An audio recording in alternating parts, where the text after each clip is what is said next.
What's going on, guys? My name is Mark Nagy. Welcome back to the Marcoon13 YouTube channel. Today we got a little bit of a different one here for you than the regular style vlog car stuff. Today I'm going to be talking about beginning my journey to investing my way into the mid-engined C8 Corvette. And I want to bring you guys along for the journey. Hopefully give you some good tips that'll help you guys get to your dream car here in the near future. So let's get started. Let's just dive right into it.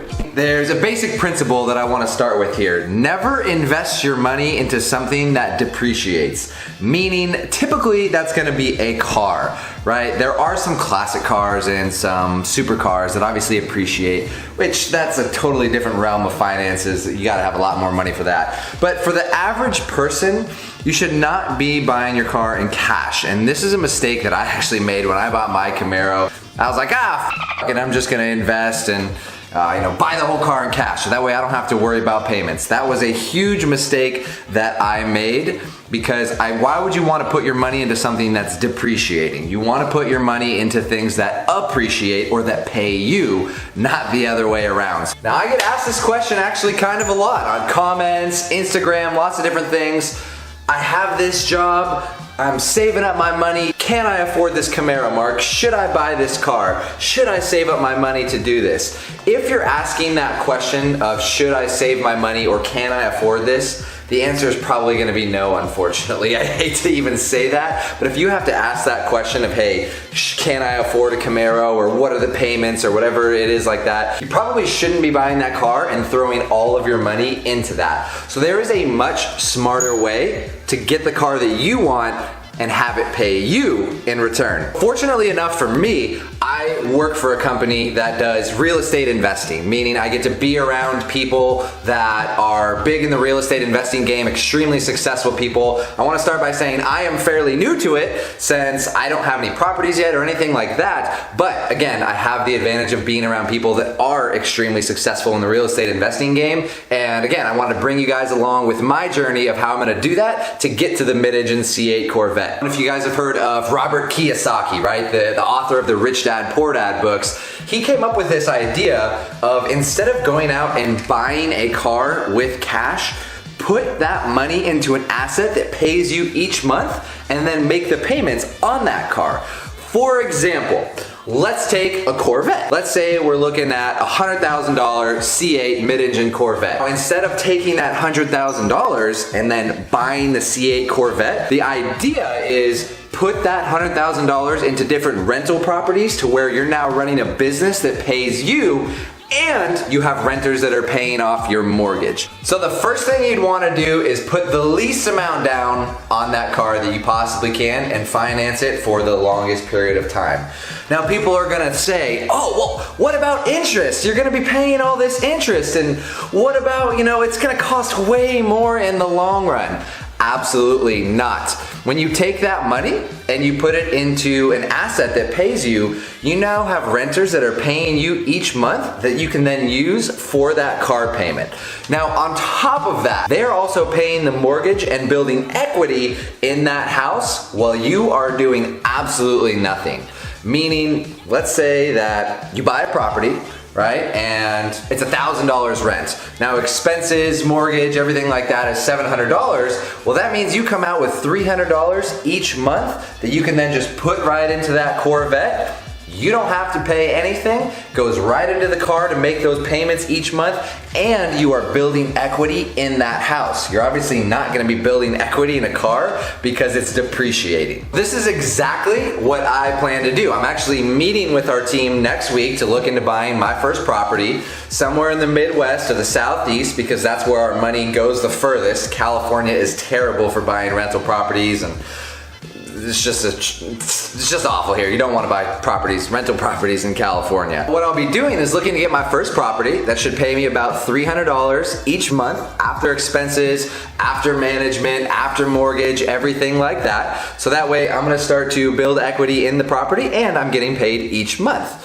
Now, over the next couple of years here, before the C8 Corvette comes out, I'm looking to just keep stacking up properties, so that way by the time it does come out, whatever the payment ends up being, I can just take all that money and just have it be the payment each month for the C8. Now, if I wanted to, I could just trade my Camaro in, use that as a down payment, and then use the rental income for the payments on the C8. I may just end up keeping the Camaro and making it a full track car anyways, but that's so far down the road, let's not even worry about that. Tip number 1, buy in an area where your money goes very far. Places, again, like the Midwest, places like the Southeast, you're gonna get a lot more bang for your buck in real estate than places like California, New York. For example, meaning if I could leverage $25,000 somewhere in the Midwest to get paid $300 each month, there is no way in hell that in California I could leverage $25,000 and get paid $300 each month. I would probably be paying into the mortgage each month if I were to get that type of property here in California. We want to be buying our properties in places to where real estate is stable and we get the most bang for our buck. So that's tip number 1, and it actually segues right into tip number 2, which is buy in areas where the real estate market does not go up and down much. Now this means family-oriented areas with big corporations next to them, places like, well, not Google and Apple because that's in San Francisco, but big companies to where there's a lot of stability. You have families that are working. They're gonna treat the property like a home rather than like me treating this like in a townhouse or apartment or whatever, right? You don't wanna be in college areas where there's kids gonna be messing with your house. You wanna be in areas to where a family is going to treat that place like a home and they're gonna take care of it.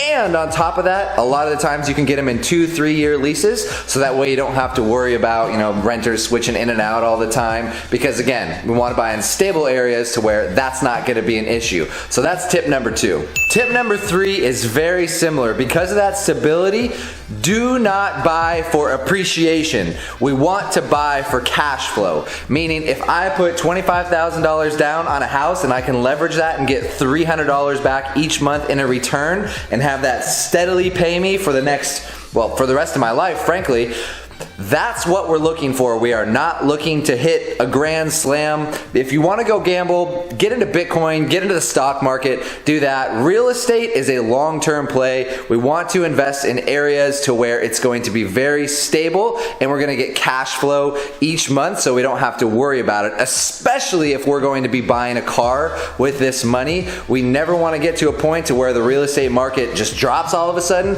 and now our property is worth a lot less and we can't charge as much for that rent. So we want stable areas to where we're focused on long-term cash flow, again, especially if we're looking to buy a car with that money. Now I already know the questions I'm gonna get in the comments. Mark, why don't you put that money and buy your own house? You know, why don't you get the American dream and, you know, buy a house with a white picket fence? I don't know about you guys, but show me one person to where they bought their own house and it paid them for the rest of their life, and I'll be on that train immediately. So that's all I gotta say about that. We could talk about that in another video if you guys want to. Post in the comments down below what you guys think or what you were taught by your parents or grew up learning or whatever, and let's have a discussion about it. I'm here to help. I am extremely excited here. I'm gonna be getting my first property here very soon, so stay tuned for that. I'm gonna keep you guys updated along this journey. It's gonna be a long one here, journey to the C8 Corvette, but if we can do it through investing and, you know, have me basically come nothing out of pocket when the C8 does come, that's gonna be a huge win for me. Maybe I'll be even having a little bit of extra money left over afterwards, and you know, of course that's gonna go into mods and whatnot. But again, so far down the road, let's not even worry about that. Hopefully I helped you guys out here for some investing tips. Again, stay tuned with my journey here, and I think we're all gonna learn something. I'm only 26, just so you guys are aware, so anybody out there saying, oh my gosh, I'm so young, where am I supposed to go? What am I supposed to do? How can I afford a supercar? Well guys, follow me along, and hopefully I'm gonna show you a great way to get your dream car and build equity and make money at the same time, and I think it's gonna be a great win for everybody. So stay tuned, I'll be doing more videos on that very soon, and as always, if you like this, please hit the subscribe button. I provide this information for free, just for your guys' entertainment as well. Throw me a like. Also, if you did like the video, if you didn't, throw me a thumbs down, but hit me a comment. Tell me why you didn't like it. Other than that, guys, as always, I'll see you on the next one.